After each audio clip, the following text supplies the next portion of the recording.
Hello दोस्तों, नमस्कार। स्वागत है आपका आपके यूट्यूब चैनल एग्ज़ाम 91 पे। तो दोस्तों कैसे हैं आप लोग? चलिए भाई, अभी तक जो भी हम लोग कर रहे थे अच्छी तरीके से चल रहा था। और अभी पता नहीं कल वाले दिन आप लोगों ने क्या ही किया है। वीडियो पड़े हैं, सब कुछ है, आप लोगों ने देखा नहीं है। अब भाई ये तो मैं नहीं कह सकता आपने प्रीवियस ईयर की वजह से नहीं देखा या क्या था, कोई दिक्कत नहीं है, कोई ऐसी समस्या नहीं है। अगर आप प्रीवियस ईयर नहीं करना चाहते तो कोई बात नहीं, हम लोग अपना जो है जैसे प्रैक्टिस सेट कर रहे थे वैसे ही प्रैक्टिस सेट कंटिन्यू करते रहेंगे। ठीक, तो अब जो है हम लोग यहाँ पे देखेंगे कि भाई आज का जो पहला क्वेश्चन है वो किस तरीके से, तो जनरल अवेयरनेस का पार्ट है बस। लेकिन हाँ, एक चीज़ याद रखना, जो प्रीवियस ईयर के क्वेश्चन हम लोगों ने देखे थे उसमें हमारे एसएससी के जो बहुत रिपीटेबल क्वेश्चन थे। अभी जो बच्चे हमारे यहाँ पे एसएससी के पेपर दे के आए थे उन्होंने बहुत कुछ बताया कि सर जी इस तरीके से क्वेश्चन आया, उस तरीके से आया। तो वहाँ पे मैंने एक चीज़ ये नोटिस की कि जो पेपर था और उसमें एसएससी वाले में इंग्लिश का पेपर और आपके previous year Allahabad high court के पेपर दोनों में लगभग सिमिलैरिटी बहुत ज़्यादा थी। चलो, तो यहाँ पे हम लोग देखेंगे कि ये किस तरीके से क्या क्या चीज़ें हैं, आज के क्वेश्चंस देखेंगे। चलो, तो 76 नंबर, निम्नलिखित में से किस पुरातात्विक स्थल का गर्त आवासों के प्रमाण मिले हैं? तो पलवोय, राड़ाघुंडई, मेहरगढ़ और बुर्जहोम। ठीक है, तो ये जो पुरातात्विक स्थल है गर्त आवासों के प्रमाण, यानी कि ऊपर आप अपनी इंग्लिश में पढ़ सकते हैं, which of the following archaeologic sites has evidence of the pit dwellings. ठीक, तो ये मिले हमको बुर्जहोम में, और ये पड़ता कहाँ है? ये पड़ता है श्रीनगर में। ठीक, ये वहीं पे जो है मिले हैं। और बुर्जहोम के जो मालिक थे उनके मर जाने पर जो उनके जो मतलब दफनाए जाते थे तो उनके जो पालतू कुत्ते होते थे उनको साथ में दफना दिया जाता था। कितना गलत था यार, नहीं होना चाहिए था। अगर तुम मरे हो तुम मर के जाओ यार, किसी को साथ में वो जिंदा को दफनाए दे रहे हो, मार के दफनाए दे रहे हो, ये गलत है। चलो, निम्नलिखित दिल्ली के सुल्तानों में से किसने अपने जन्म को महान बताने के लिए स्वयं को प्राचीन नायक अफरासियाब का वंशज बताया था? चलो देखो क्या लिखा, कुतुबुद्दीन ऐबक, अलाउद्दीन खिलजी, इल्तुतमिश और बलबन। तो जितने भी लिखे हैं सब बहुत लंपट तरीके के आदमी थे, सब बहुत बेकार। दो सबके काम क्या था कि सबको अपने आप को बस अच्छा दिखाना था। है ये जो कहा है कि दिल्ली सुल्तानों में से किसने अपने जन्म को महान बताने के लिए स्वयं को प्राचीन नायक अफरासियाब कहा था, अफरासियाब का वंशज बताया था, तो ये था बलबन। कौन था? बलबन था। ये गुलाम बंद शासक जो तो गयासुद्दीन बलबन, इसका शासनकाल जो चला था 1266 से लेकर 1286 तक चला था। ये एक इलवरी तुर्क था, और बलबन ने स्वयं को फिरदौसी के शहनामा में वर्णित अप्सरा सियाब वंश का बताया था। ठीक है, ये उसी में बताया गया। कौन सा? ये शहनामा जो फिरदौसी ने लिखी थी उसमें इसने अपने आप को ये बताया था। चलो 78 नंबर देखो, वास्को डी गामा किस वर्ष कालीकट कोझिकोड में आया था? एक तो सबसे बड़ी बात ये है कि मुझे ये नहीं समझ में आता, ये जो बच्चे देखते हैं ये कौन बच्चे हैं यार? है मतलब कोई क्वेश्चन छोड़ दो, सरल से सरल क्वेश्चन छोड़ दो, ठीक है, फिर भी उसका आंसर कमेंट में लिखने में तो इनको ऐसा लगता है कि भाई अगर हम कमेंट में लिख देंगे तो वो ऐसा ना हो कहीं सर को यार कुछ मिल जाए कमेंट लिखने की वजह से। क्या ही यार, क्या किस तरीके के आदमी हो यार आप लोग, हैं? मतलब कल वाले प्रैक्टिस सेट में मैंने छोड़ा था कि शायद महिला दिवस था, तो 8 मार्च को वो जो होता है वो बताओ बच्चों ने उसके लिए भी कमेंट में नहीं लिखा। एक बच्चे ने लिखा था शायद 8 मार्च, पता किसी ने नहीं लिखा। तो यार फिर कैसे काम चलेगा? अगर आप लोग यही करना चाहोगे तो फिर मुझे कैसे पता चलेगा कि आप लोगों को कुछ आता भी है या नहीं? चलो खैर, 78 नंबर, वास्को डी गामा जो है वो भारत पहुंचा था 1498 में। कालीकट का जो एक कोझिकोड जो तट था ये वहाँ पे उतरा था, धोखे में पहुँच गया था। कहा जाता है इसने समुद्री मार्ग की खोज की थी ना, बेचारा धोखे में पहुंच गया था, बाद में कह दिया अरे ये तो इंडिया जाने का रास्ता है। तो वास्को डी गामा अब्दुल मनीद जो नामक गुजराती जो पथ प्रदर्शक की सहायता से 20 मई 1498 ईस्वी को केरल के कोझिकोड जिले की जो कालीकट यानी कि कप्पड़ जो बंदरगाह था वहाँ पहुँचा था। तो वहाँ का जो उस समय जो कालीकट का जो शासक था उसका नाम था जमोरियन। ठीक, जमोरिन नाम था वो। उसने वास्को डी गामा का स्वागत किया और उसे पुर्तगाली नामक जो थे बार्थोलोमियो डियाज उसके द्वारा 1488 में खोजे गए आशा अंतरिप यानी कि केप ऑफ गुड होप, इसी के रास्ते से भारत का जो है मार्ग खोजा। वहाँ वो जो कंडीशन थी केप ऑफ गुड होप की, वहाँ पे शायद कुछ लहरें वहरें ऐसी आती थी, जो भी था तो वो उसमें खो गया था, तभी ये इधर आ गया था। चलो फिर देखो क्या लिखा हुआ है, एचिसन कमीशन 1886 को में सुधारों की सिफारिश करने के लिए नियुक्त किया गया था। किसकी सिफारिश, मतलब 86 को किस में सुधारों की सिफारिशों करने के लिए नियुक्त किया गया था? तो देखो भारतीय जो क्या लिखा हुआ, भारतीय न्यायिक प्रणाली, भारतीय नागरिक सेवाएं और सशस्त्र बल और सियासतों का प्रशासन। तो किस में सुधारों की सिफारिशों के लिए इसने जो है इसको नियुक्त किया गया था? इंडियन सिविल सर्विस यानी कि भारतीय नागरिक सेवा, इनमें सुधार करने के लिए इसको नियुक्त किया गया था। 80 नंबर देखेंगे क्या लिखा हुआ है। निम्नलिखित घटनाओं को कालानुक्रमिक क्रम में व्यवस्थित करें और नीचे दिए गए विकल्पों में से सही विकल्प को चुनना है। चलो भाई देखते हैं इनको हम लोग अपने उनके जो चीज़ें हैं, कौन सी चीज़ें कब कब हुई थी उसमें लगाते हैं और फिर उसके आंसर देते हैं।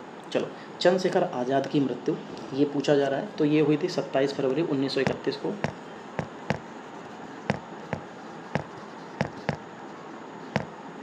ठीक है, 27 फरवरी 1931 को। फिर उसके बाद काकोरी षड्यंत्र, काकोरी षड्यंत्र के लिए ये डेट है आपको 9 अगस्त 1925 थी। हाँ, 9 अगस्त 1925 बिल्कुल सही। फिर मोहन सिंह द्वारा भारतीय सेना का गठन, अभी इसके बारे में बाद में बात करेंगे। उससे पहले चंपारण सत्याग्रह लिखा। चंपारण सत्याग्रह 19 अप्रैल 1917 में आया था। ठीक है, तो अब बचते हैं मोहन सिंह भारतीय सेना का गठन। जो मोहन सिंह थे, इन्होंने भारतीय सेना का गठन कब किया था? क्योंकि भारतीय सेना जब भी बनी है वो सबसे लास्ट में 1942 में बनाई गई है। अब देखो, सबसे पहले क्या हुआ, 17 में हुआ, फिर 25 में हुआ, फिर 31 में हुआ और फिर 42 में हुआ। तो यानी कि 4 2 1 3, 4 2 1 3, तो 4 2 1 3 ये आपको चौथे में दिख जाएगा और यही आंसर बिल्कुल सही हो जाएगा। ठीक है, चलो भाई आगे बढ़िए। वह कौन सा अधिनियम था जिसने भारत में सत्ता ब्रिटिश ईस्ट इंडिया कंपनी के ब्रिटिश क्राउन में स्थानांतरित कर दी थी? ठीक, चलो 1833 भारत सरकार अधिनियम, भारत सरकार अधिनियम 1835, भारत सरकार अधिनियम 1947, भारत सरकार अधिनियम 1858। तो जो इसने जो सत्ता जो थी ब्रिटिश क्राउन के स्थानांतरित कर दी थी, तो ये थी 1858। कौन सा? भारत सरकार अधिनियम 1857। ये हुई क्यों थी? ये जो 1857 का जो क्रांति छेड़ी गई थी, तो जो 1857 में जो विद्रोह हुआ था, उस विद्रोह को बढ़ता हुआ देखते उसको दबाने के लिए, उसको दबा भी लिया था बाद में, खैर तो उन सब चीज़ों को देखते हुए इसका नाम जो है, इसका नाम बता रहे। तो एक नाम जो लॉर्ड कैनिंग था, प्रयागराज मतलब इलाहाबाद के जो मिंटो पार्क था, उसमें 1 नवंबर 1858 को महारानी विक्टोरिया थी, उसके घोषणा पत्र को पढ़ाया गया था। और ये 1857 का जो विद्रोह हुआ, उसके बाद भारत शासन का जो अच्छा बनाने वाला अधिनियम नाम से प्रसिद्ध इस कानून ने ईस्ट इंडिया कंपनी के शासन को समाप्त कर दिया और गवर्नरों, क्षेत्र और राजस्व संबंधी शक्तियाँ ब्रिटिश राजशाही यानी कि क्राउन को स्थानांतरित कर दी गई। इसके द्वारा गवर्नर जनरल का पद का नाम बदलकर क्या कर दिया गया, अब वो वायसराय बन गया था। और लॉर्ड कैनिंग भारत का प्रथम वायसराय भी इसी के तहत बना था। ठीक है, ये क्वेश्चन पूछा जाता है, तो पहला वायसराय लॉर्ड कैनिंग था। चलो देखो, अब हमारा पॉलिटी का क्वेश्चन है, बहुत बढ़िया। भारतीय संविधान के किस अनुच्छेद के तहत भारतीय नागरिकों को 6 मौलिक अधिकार दिए गए हैं? तो किस संविधान के किस अनुच्छेद के तहत? तो भारतीय नागरिकों को 6 मौलिक अधिकार दिए गए। मौलिक अधिकार की अगर बात करेंगे तो वो किसके? तो अनुच्छेद 19 है। इसमें आपको स्वतंत्रता है और भी कई तरीके के जो है अधिकार आपको दिए गए हैं। ठीक, इसमें क्या है, 6 तरीके के अधिकार आपको दिए गए हैं। अनुच्छेद 1 में आपको क्या दिया गया है? अनुच्छेद 1 में संघ और राज्यों का जो है क्षेत्र को उपबंध दिया गया। अनुच्छेद 26 जो है ये आपको धार्मिक और प्रबंध की स्वतंत्रता के उपबंध कराता है। अनुच्छेद 31 के बारे में ऐसा मुझे तो खैर अभी याद भी नहीं है, लेकिन मैंने कुछ ऐसा पढ़ा नहीं है स्पेशली कि जो आपको बता पाऊँ। चलो 83 नंबर देखेंगे। जिसको भी पता हो अनुच्छेद 31 में क्या है, एक बार ज़रा कमेंट भी करना, मैं भी एक बार रिवाइज करूँ, देखूँ ये है क्या, क्योंकि काफ़ी टाइम से मैंने इसके बारे में तो नहीं पढ़ा है। खैर 83 नंबर देखो क्या हो जाएगा। निम्नलिखित में से कौन सा विकल्प गलत है? राज्यपाल अपना त्यागपत्र राष्ट्रपति को सौंपते हैं, बिल्कुल सही बात। राज्यपाल की नियुक्ति राष्ट्रपति द्वारा की जाती है, बिल्कुल सही बात। फिर राष्ट्रपति के प्रसाद पर्यंत राज्यपाल पद पर बना रहता है, बिल्कुल सही बात। 30 वर्ष की आयु का व्यक्ति राज्यपाल बन सकता है ना? बिल्कुल नहीं। 35 वर्ष की आयु होनी चाहिए। कितने? 35 वर्ष की आयु होनी चाहिए। ठीक है, और बाकी जो अनुच्छेद राष्ट्रपति जो है राज्यपाल को नियुक्त करता है, उसका अनुच्छेद होता है 155, उसके तहत जो है ये करता है। भारत का राष्ट्रपति राज्यपाल होने की जो आयु होती है वो 35 साल की होती है। ठीक, चलो तो इतना तो आपको समझ में आ गया होगा। पृथ्वी की त्रिज्या जो है यहाँ पे लगभग कितनी है ये पूछा जा रहा है। तो जो पृथ्वी की त्रिज्या हो जाएगी दोस्तों, वो लगभग 63-70 के आसपास है, 63-70 किलोमीटर इतनी मानी गई है। अब इसके अब आकृति आपको क्या ही बताएं, वैसे आकृति तो खैर जियोइड जो यानी कि कह सकते हैं जो संतरे के तरीके से कहा जाता है वही सही है, ठीक। और द्रव्यमान 5.9723 गुणे 10⁻24 किलोग्राम लगभग है। जलीय भाग 71% है, स्थलीय भाग 29% है, और पृथ्वी का उपनाम जो है वो उसको नीले ग्रह के नाम से भी जानते हैं। चलो, निम्नलिखित में से कौन सी गैस ओजोन परत के लिए सबसे अधिक हानिकारक है? तो इसको CFC कहते हैं। CFC मतलब क्लोरोफ्लोरोकार्बन जिसको कहते हैं, ये सबसे हानिकारक गैस होती है, इसको क्लोरोफ्लोरोकार्बन भी कहा जाता है, ठीक है। चलिए आगे देखेंगे क्या लिखा हुआ है। नदी एकमात्र प्राकृतिक जल स्रोत है जो रेगिस्तान में एक झील के अंदर बहती है। लूनी, काली, गंगा या लीस्ता लिखा हुआ है। तो यहाँ पे लूनी नदी ही राजस्थान में बहने वाली एक जो है अंतःस्थलीय नदी है। लूनी नदी ज़मीन के अंदर बहती हुई जाती है, ठीक है। इसका जो उद्गम है वो अरावली की जो श्रेणी है उसकी पश्चिमी जो ढलान है वहाँ से होता है। इसे सागर माती के भी नाम से जानते हैं। और ये नदी जो है दक्षिण पश्चिम की ओर पहाड़ियों से होकर गुजरात राज्य के कच्छ के रण जो है वहाँ पे गायब हो जाती है। और इसको मरुस्थली नदी भी कहा जाता है। इस नदी में जो है लवणता जो है नदी के, इसे जो मतलब जो लवण नदी के नाम से भी इसको कहा जाता है, फेमस है क्योंकि इसमें लवणता बहुत ज़्यादा होगी। चलो 87 नंबर, ब्यूफोर्ड स्केल पैमाना से क्या मापा जाता है? जो ब्यूफोर्ड स्केल है यानी कि जो पैमाना, ये एक अंतर्राष्ट्रीय पैमाना है, इससे नापा किया जाता है, ठीक है। तो देखो वायुमंडलीय दाब, पर्वतों की ऊंचाई, हवा की गति या भूकंप की गति, तो इससे हवा की जो गति है वो मापी जाती है।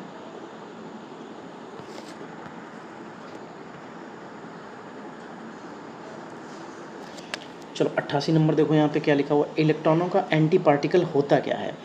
पॉजिट्रॉन, प्रोटॉन, अल्फा पार्टिकल या बीटा पार्टिकल? तो ये पॉजिट्रॉन होते हैं।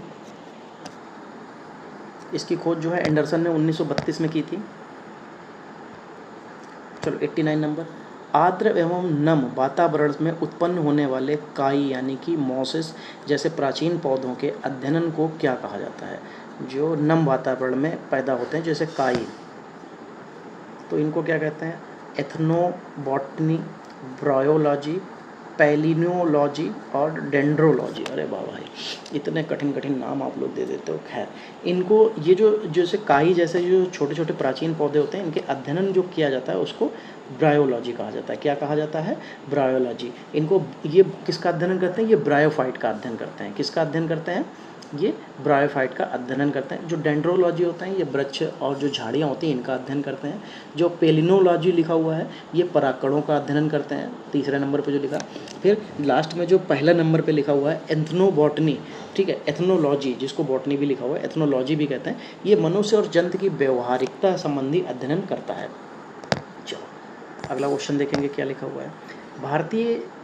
किस भारतीय राज्य की जीडीपी सबसे अधिक है? जीडीपी यानी कि सकल घरेलू उत्पाद की बात की जा रही है, तो गुजरात, महाराष्ट्र, कर्नाटक या आंध्र प्रदेश।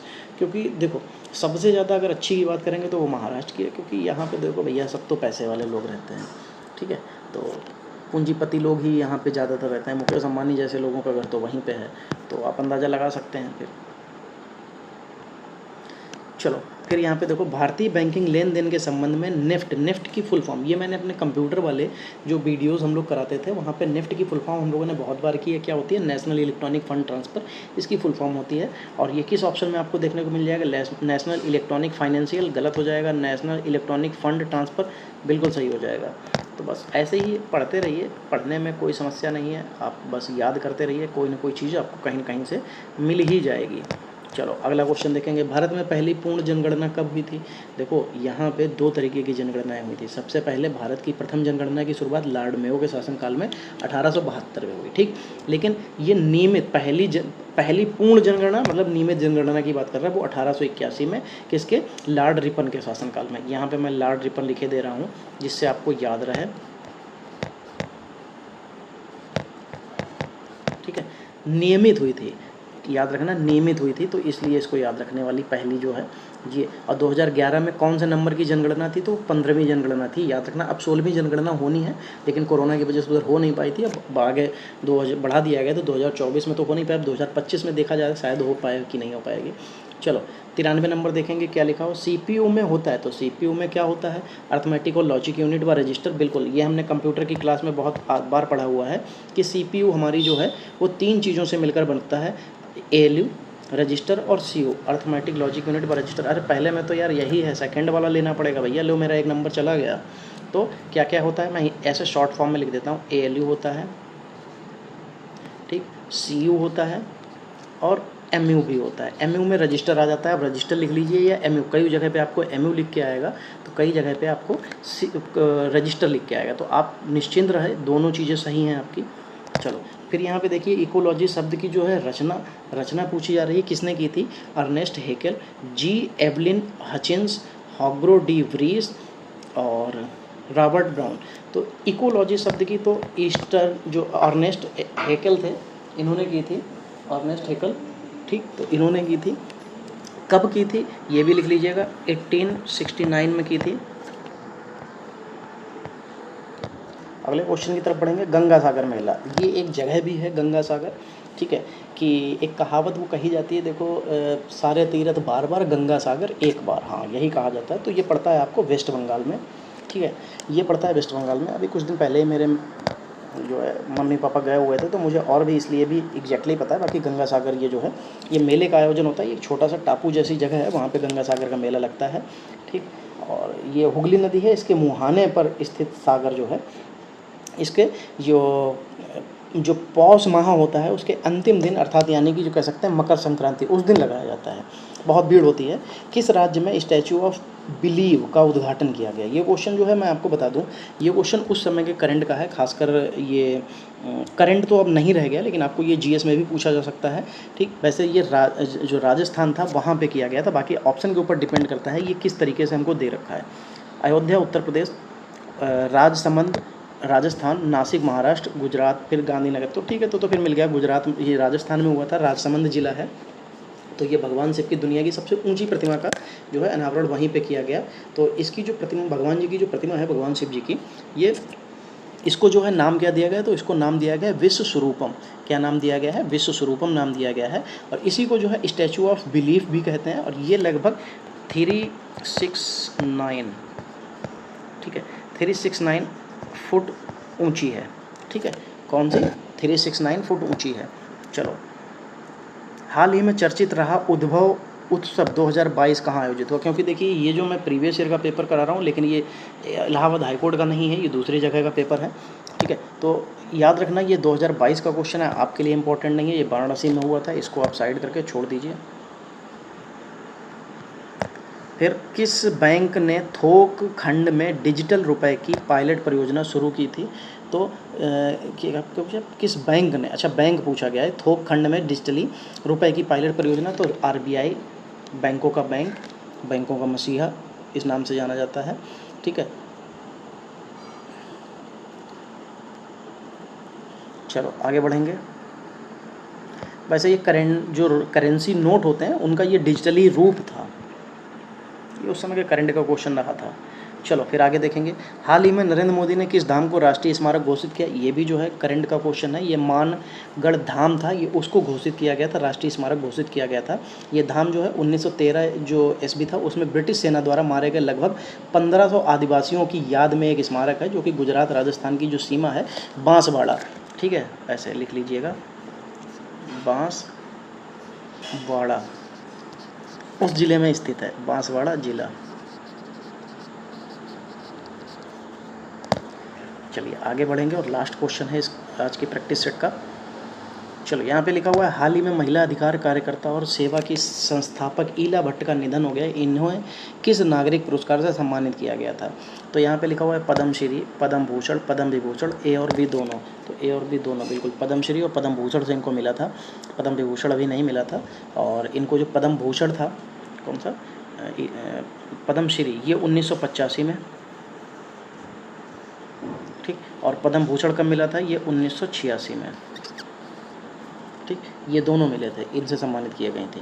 चलो, जो आज की क्लास है दोस्तों, वो हमारी यहीं तक रहेगी। इसमें पूरे 25 क्वेश्चंस थे, और ये 25 क्वेश्चंस आपके लिए थोड़े इंपॉर्टेंट टाइप के क्वेश्चन थे, बढ़िया क्वेश्चन थे आज के।